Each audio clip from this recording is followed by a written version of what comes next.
Okay, so sa mga nagtatanong kung paano tayo mag-print ng ating pad paper, so ayan, bali A5 size ito, kalahati ng A4, kinakat ko na yan siya bago natin siya isalang sa ating printer. So yung ginagamit kong printer kapag nagpiprint ako ng pad paper guys, is itong Epson L3210 dye ink ito siya. Ayan, ilalagay na natin. And take note, hindi po ito borderless. Kapag pad paper, okay lang naman na hindi siya borderless.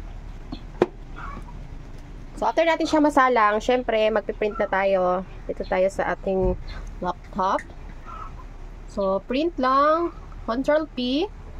And, kung nakikita nyo, nakaset na yung size niya dito. So, dito nyo lang hanapin niya sa properties and user define.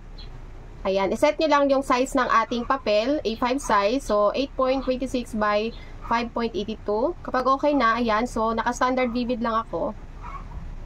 So, pag okay na, syempre set nyo kung ilang piraso ang ipiprint nyo. Pag okay na, click print.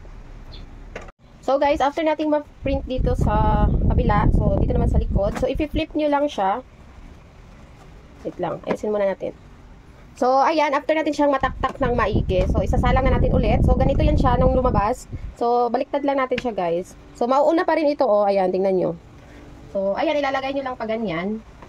And dapat nakauna yung ulo. So, after nyo siyang masalang, same pa rin yung settings, and, ayun, i-print nyo na din. And guys, ito na print na natin. And, kung nakikita nyo, ayan, pantay na pantay yung pagkaka-print nyo. So, alam nyo ba, mas gusto ko mag-print ng mga pad paper compare sa mag-print ka ng mga notebook line. So, ayan. So, diba? Napakabongga. Pag-print naman ng ating pad paper cover, guys, since parang ano ito, notebook style. So, hindi naman ito yung padding glue. So, naka-wire ito. So, dapat yung cover niya is, ano din, magkabilaan. Parang notebook style din siya. So, ito, sinisave ko lang sa PNG from Canva. Then, dito na ako nagsiset sa MS Word. Ayan.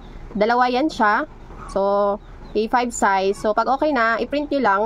And pwede nyo din iset na sa Canva guys, yung naka A4 na siya para diretso na din print. Pero sa akin, sinisave ko siya PNG and dito na ako sa MS Word nag-aayos. So pag okay na yan, pwede nyo na siyang i-print. Ito, after na nga natin siyang ma-print, so syempre bago natin i-cut, ilalagyan natin siya ng photo top. So yung ginamit ko dito na photo top is yung from L&B na glitter. Yun nga lang, hindi masyadong halata yung pagka-glitterin niya. And syempre itong pangmalakasan ko nga na squeegee, o diba squeegee Pro Max, akasalan yung iPhone lang yung may Pro Max. Cherries. After ko nga siya malagyan ng photo top, syempre ayan, ikakat na nga natin siya. Gamit nga itong paper cutter ko na color pink. Tamang-tama lang din talaga yung pag-cut ko. Kasi ayan, tingnan nyo naman, pantay na pantay. After ko nga siya makat, ito nag-corner puncher lang ako dito. Gamit nga itong maliit ko nga na corner puncher. So, kapag sa cover nga, hindi ko siya sinasabay doon sa mga insert kapag nagko-corner puncher nga ako. So, after natin doon sa cover, proceed naman tayo dito sa ating insert nga. So, guys, balipad paper yung gagawin natin. Pero ito, naka-wire nga siya. So, tingnan nyo, pantay na pantay yan siya. Pero, nagbabawas pa rin talaga ako dito sa ating insert nga. Pag ganun kasi na pantay, so kapag i-bind yun na nga yan siya, so, lalagpas nga yung mga insert. Kaya, ayan, nagbabawas talaga ako ng kaunti lang din naman yung pinabawas ko. So, kung yung cover natin is 14.8 cm,